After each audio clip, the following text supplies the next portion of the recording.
Missed it. Okay, Liz, does it let you? Recording. Okay, yay. Thank you, Liz. All right, guys, we are here just for our normal Sunday night team call, and it is February 21st, and we've got Meghan Tucker with us, who is my upline coach, and she is currently an 11-star qualifying coach, and she has been a coach for, what, like 2.5 years? Technically 3, but I like to say 2 because 2 is when I started working my business 2 years ago. So she's just a friggin' rock star, and she's going to give you all a bunch of great tips tonight. All right, Meghan. All right. Thanks for the introduction. I'm so excited to see all of you guys on here because that means that you're serious. So that always makes me excited for you guys because when I started getting really serious about my business, I tuned into every call. I was on YouTube. Like I'd stay up, I'd put my kids to bed and I'd stay up till midnight and I would just be a sponge and I would just like watch videos from coaches and like just try and learn as much as I could. So I'm excited that you guys are here. I'm just going to make this kind of short and sweet tonight so that we can get back to our families. But I was going to share with you Courtney asked me to share my top 10 tips, I think, for growing your business or whatever. Did you say growing the business or just top 10 tips? Either way, it works for both. So I'm going to start with number 1, which is to set clear goals for yourself. So like, if you don't know what you're working for, then you're just kind of like haphazardly doing stuff. And when I got really serious about working my business 2 years ago, I went and I'll show it to you guys. It's crazy like my brain, but you see that big whiteboard right there? It's messy because like my brain's messy, but like I started writing everything down that I wanted to accomplish. So every month I'll erase it and I'll write my goals down up there that I have for myself for this month. And you need to know what you're working towards. So that's why you need to set clear goals for yourself. And I personally think it's super important for you to have them somewhere where you can see them every day. Because before I started writing my goals down, I don't know, I wasn't accomplishing them for that first year. I was really scared and I didn't ever write anything down. I didn't even know what I was working towards. When you start writing your goals down, like for myself, I have SC10 every month and assign 4 coaches every month. I write that stuff down. When you look at it every day and it's something that's in your face, like you make it happen somehow, some way. So it's important to set clear goals for yourself. Make sure you're writing them down. I recommend that you go get yourself a whiteboard where you can kind of like put your new ideas down, write them down, look at them every day. For me, that's been super helpful. 2 is to be intentional with your time. So like for me, I know it's super easy, and I know it's super easy for all of us to get on to Facebook and just start, like, I catch myself doing it a lot. I'm just scrolling, I want to see what everybody's doing, like see what everybody's up to. But when you're setting your business hours and sit down to work, you need to be intentional with your time. So like some of you may have full-time jobs that you do already. And so that you only have a specific, hour, 30 minutes, or however much time it is you commit every day to your business. You need to make sure that like you're just keeping your blinders on and that you're intentional and that you're doing your to-do list and that you're completing the tasks that you set for yourself every day. And I hope you guys are working from a to-do list also. So like you shouldn't start a day without having what I think that you should do is the night before, set your to-do list for the next day, every day, before you go to sleep. It takes 5 minutes. Write down the things that you need to accomplish the next day. And then be intentional with your time when you're working your business. And then when you finish your stuff, go scroll around and go see what everybody's up to. This one, number 3, I think these are like not in any specific order. I just kind of wrote them down. But 3, I think is a super duper important one is that you decide that no matter what, like you decide that no matter what, whatever you wrote down on that board, you're going to make it happen. You don't know how. Every month I'm like, oh God, I don't know. I got to find, I got to get 10 more SC points. I never know where they're going to come from. I never know where my coaches are going to come from. So like, I think that's a normal feeling is to go into the month and be like, I don't know how I'm going to do it. But the thing that I've noticed is that 2 years ago, I made the decision that no matter what, I was going to make this business work for me. And I think that's so true with anybody that's successful in anything. You don't have to be a professional or be the best at it, but you have to decide that no matter what, you're going to do it. And I think that's the biggest shift that's happened for me over the past 2 years is I just decided that I wasn't going to settle anymore and that I was going to work this business. And even when I struggle, because I still have months that are super hard for me. I don't know if I posted something in my team page today that was kind of about a baby when they walk and they fall down 50 times. They don't just go like, oh, well, I guess I'm not meant to walk. It's like you just decide, you make the decision that you are going to commit to this business. You are going to make it happen. You are going to reach those goals. And when you have that type of attitude, things start to happen for you. Because I never before in my life had that type of attitude. I never ever made the decision that I was going to do something all the way. And this is the first thing that I've done, and I'm 33, which is okay because that's my story, that's my life. But this is the first thing I've done that I haven't quit, and it's because I decided. So if you just need to make the decision that you're going to be successful, that you're going to make this business work. Number 4 is to invest in yourself. And when I say that, I'm thinking about, I know that you guys know that Courtney went to Tony Robbins and I went too. And when we were there, they said something that stuck out to me was that you should try to get yourself to 2 kind of like personal development events or whatever. I don't know. What do you call those, Courtney? Is it personal development events? What are they? I just like anything for personal growth, Yes. Personal development, but it's so much more than that. Yeah, I'm like trying to think like, what do you even call that? Because I was thinking, so you should make it a goal. So invest in yourself. So when I say invest in yourself, I'm saying that like, so it costs money for us to go to that thing. You know what I mean? It costs money for us to go to Tony Robbins.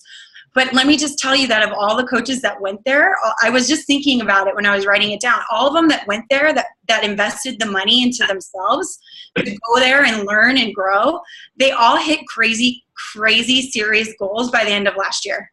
I was looking at every single one of us that went to that thing, and everyone like came out of there just blazing and ended the year smashing these huge goals they set for themselves. So investing in yourself is important. I know it's hard, especially when you start the business and you're not making a ton of money. It's hard to be like, okay, well, how am I going to do this? How am I going to afford to? It's like you have to commit to investing in yourself. And even for me, it was hard. I'm like, oh God, I got to pay all this money for this ticket to go to this event. Events like that change you. Like, I don't know. There's just something about it. And there's another one coming up. It's in Dallas in June, and I'm going to go.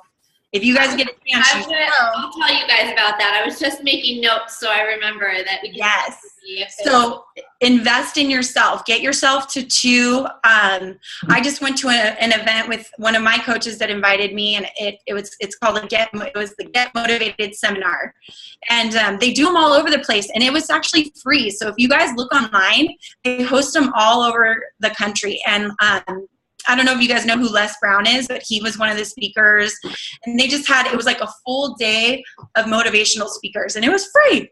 So like, and it's called Get Motivated. So if you guys want to go look it up, invest in yourself, sometimes it's a financial investment. It's definitely a time investment. But doing those things and going to those events is going to grow you as a person, and it's going to be good for your business. Number 5, it's kind of the same thing, kind of ties into that, but it's grow yourself. So I know that one of our 3 vital behaviors is personal development.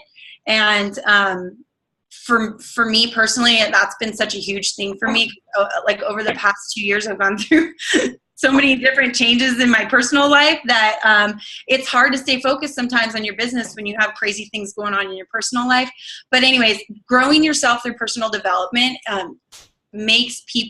attracts people to you. When you're growing and you're learning and you're just trying to be a better human being, people vibe with that, and they like that, and they want to be a part of it. So growing yourself with personal development, which everyone should be doing anyways, right? Number 6 is like it's such a basic one, but expand your network and build relationships. The first year that I was a coach, I had such a hard time number one, taking my my profile off of private to public, and I refused to send friend requests to people that I didn't really know. So for that's why I say for that first full year that I was a coach, I stayed stuck in the same spot. So it's after that first year, I was like, okay, I got to make this work. I'm going to do it no matter what. So I started expanding my network. I started doing all those little things, which is adding 2 to 3 new friends on Facebook every day, searching through hashtags on Instagram and finding people to follow so they follow you back. You have to get new eyeballs on your stuff, because if you stay stuck with the same eyeballs, you're not going to get very far. I got that other one out too. So you have to expand your network.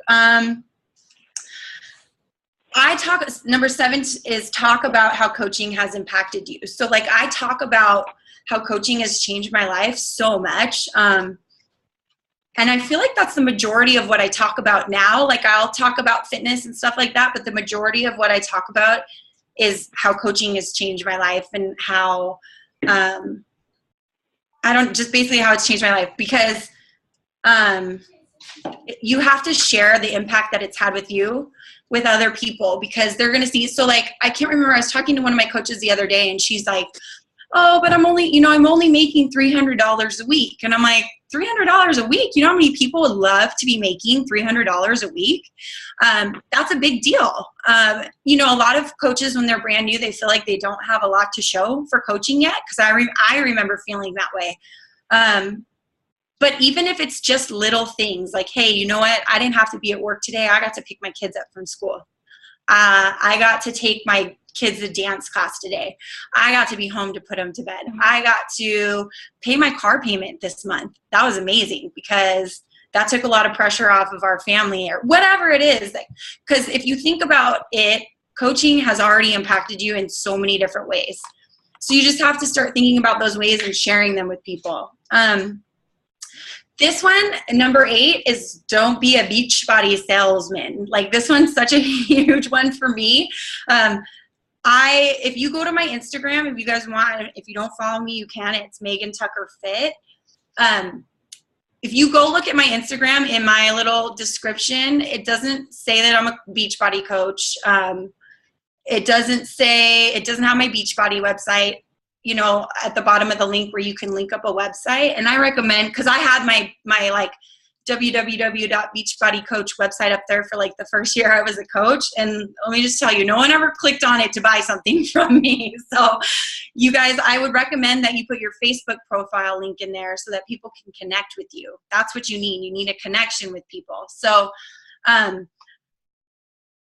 when I say don't be a Beachbody salesman, if you were to go look at my Instagram, like you're going to go through my pictures and you're going to see me sharing about a bunch of different things. And I talk about coaching. I don't ever really say Beachbody coach. Not that I'm not proud to be a Beachbody coach. I'm like extremely proud.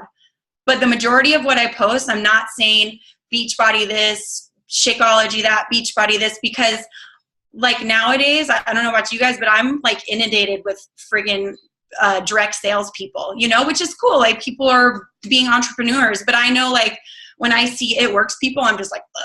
Like I get grossed out. So like I'm just, for me, the way that I share is I share about the experience of coaching. I use the word coaching a lot. And a lot of my coaches that sign up with me, they say, you know what's so funny is I followed you for so long and I just liked your page and I knew you were a coach, but I didn't really know like what kind of coach you were. I just knew that I liked following you and I liked what you were talking about and I liked how you were helping people.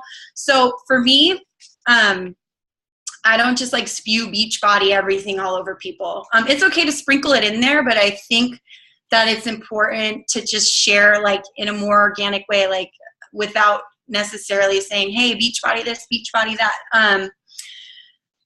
Let's see.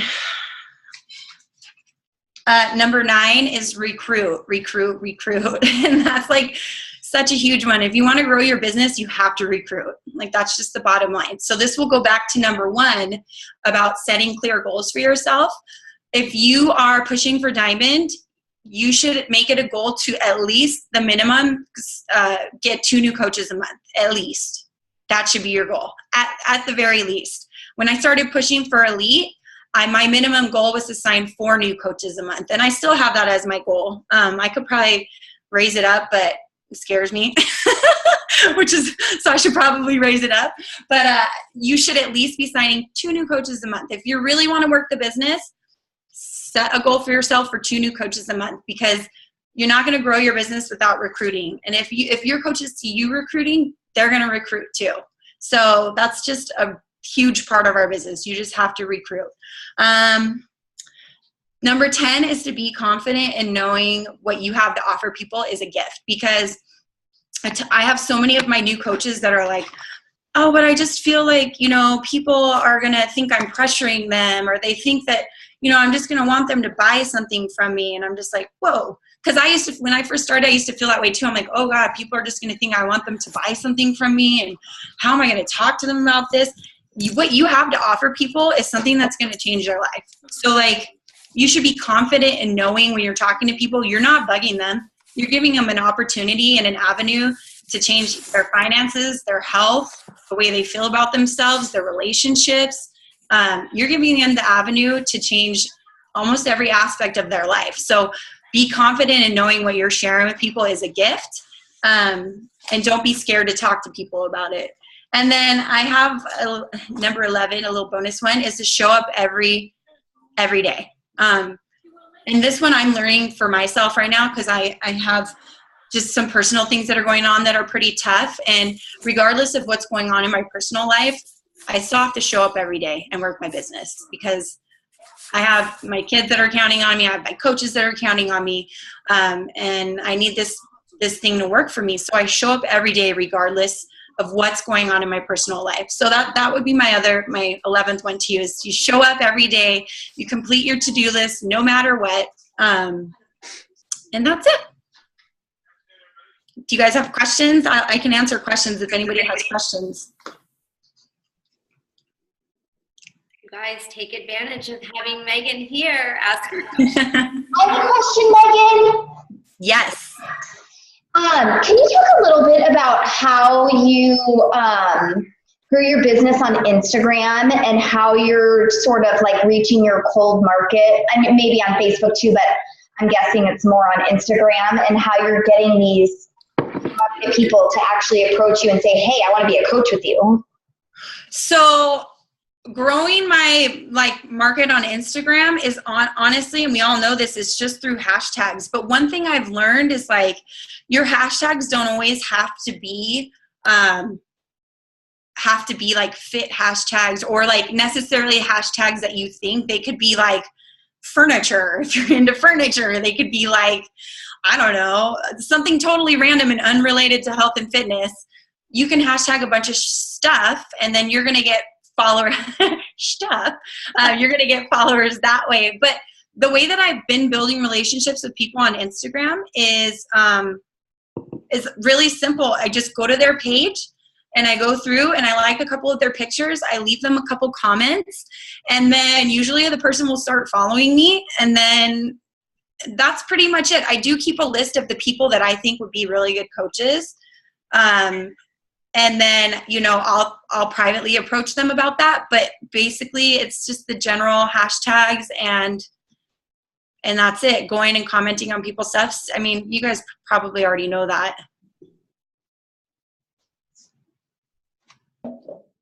Anybody else? I think those were great tips, Megan. Thank you. It's the stuff we know we should be doing, but it's always good to hear it again. Totally. I'm the same way. It's I know what I should be doing, but sometimes when I hear it from Stephanie or someone, I'm yeah, okay. I got to do it now. But thanks for having me, you guys. I have a question. Yeah. Ask all the questions, because I'm just going to ask. Yeah. When you feel like somebody would be an amazing coach and you've approached them about coaching and they push back and either say no or I'm just not ready, how do you respond to them? I don't pressure them. I just say, hey, it just, obviously it's a case by case thing. But most of the time when people say no, it's coming from a fear of something. So I try to figure out what it is they're fearful of and kind of squash it. At the same time, I don't pressure people. If they say no, I'll just let them sit on it. And I know that they're still watching me, and majority of the time and I'll check in with them like a couple of weeks later and just say, hey, I was just thinking about you, wanted to say hi or whatever. But they're still watching you in the meantime. And so that's where the magic comes in, you being consistent and sharing about what you're doing and how it's impacted your life and all that fun stuff. I have a question that's kind of related, I think. Sure.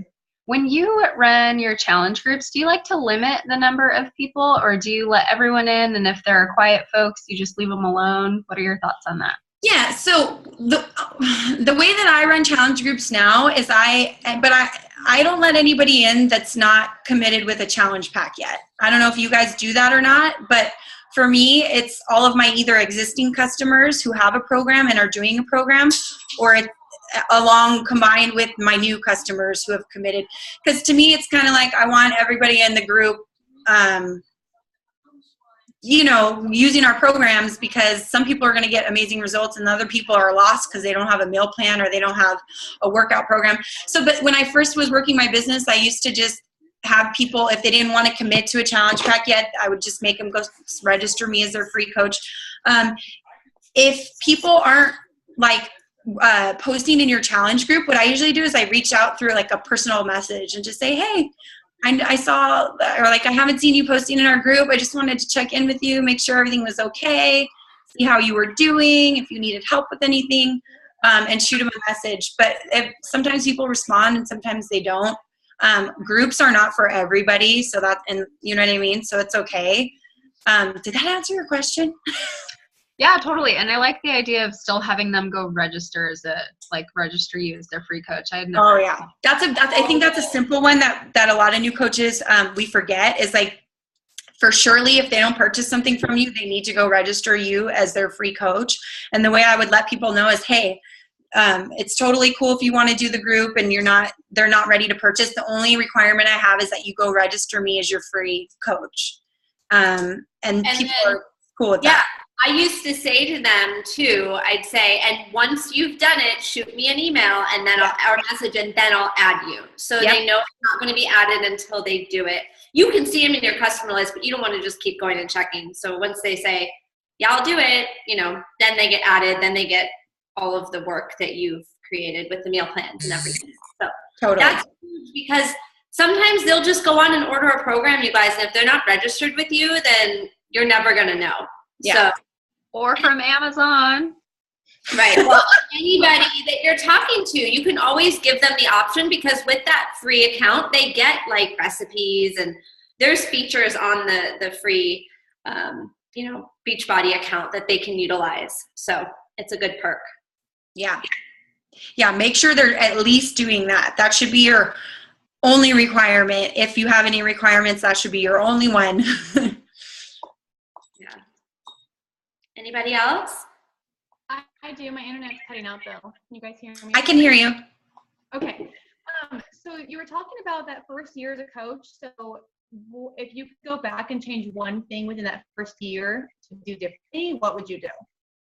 I would stop being scared. That was the number one thing that was holding me back from doing anything, was my business. I was so worried about what other people were going to think about me, my family, my friends, everybody. I was so worried about what they were going to think about what I was doing. And then what happened is, over that year, and that's really what held me back. If I could go back, I would stop being scared, because there's nothing to be scared of. After that first year, we got into like a place financially where it was like do or die, where like I needed to do something and I wasn't going to be away from my kids. I just wasn't.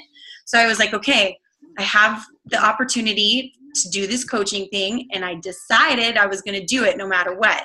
And so I'll never forget that first post I did. I shared about kind of like our financial situation that we were in. And I was so petrified of sharing that stuff, because, you know what I'm saying? Sharing your shit is scary it's scary, but people connected with it so hardcore.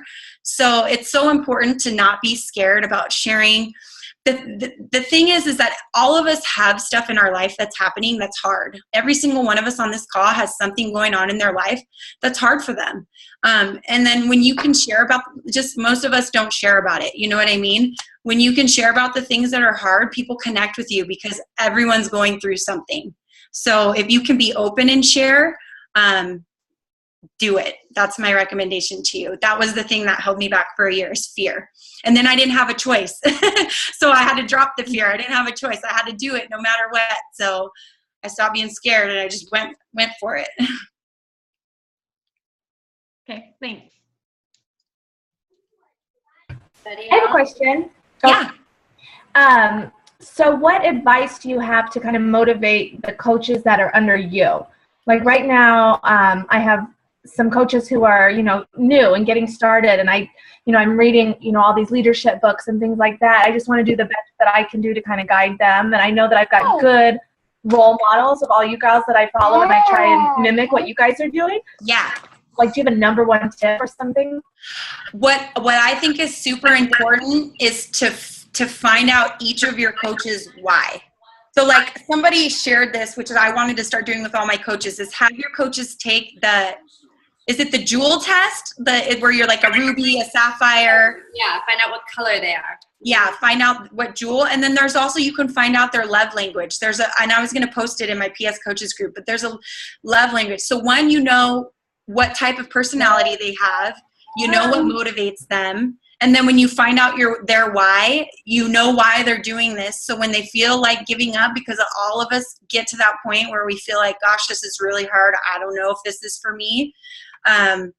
You know their why, so you can reconnect them to it. But hey, listen, I know that you really want to be home with your kids, or I know that you really want to help your family financially. Like, don't give up on this. This is your opportunity to do that. So I think specifically finding out what motivates each of your coaches is very important, because not everybody is motivated by the same thing. Some people are motivated by money. Some people are motivated by recognition. Some people are motivated, everyone is motivated by different things. So you got to find out what that thing is that motivates them. Mandy, the book that Melanie Mitro mentioned, a personal development book on the colors, people's different colors, which is like Tony Robbins talks a lot about this. Emotional state, and everybody falls in different colors. Your majority of the time one, but then you bounce back into the others. It's called the color code. The color code. I don't know the author. I'm sure you can find it on Amazon. Find it. Thank you. Yes, and so I think that's really important, because I will speak from experience with a coach. I was handling her differently than maybe she didn't vibe with what I was doing. You know what I mean? And other people did. So there was a disconnect in our relationship there. And so knowing now, looking back on it, I realized that, her level of consciousness, her color was a little bit different than what I was looking for. So I think if I would have, dug into that a little bit, it would have helped that relationship a little bit better. So, anybody else? No? And we can let Megan jump off if anybody else wants to chat amongst the smaller team. Okay, I'm going to jam. Thanks for having me, you guys. Mwah, mwah, mwah, mwah. You guys are the bomb. I love all the babies. Aw, you're so cute. All right, you guys. Bye. Bye.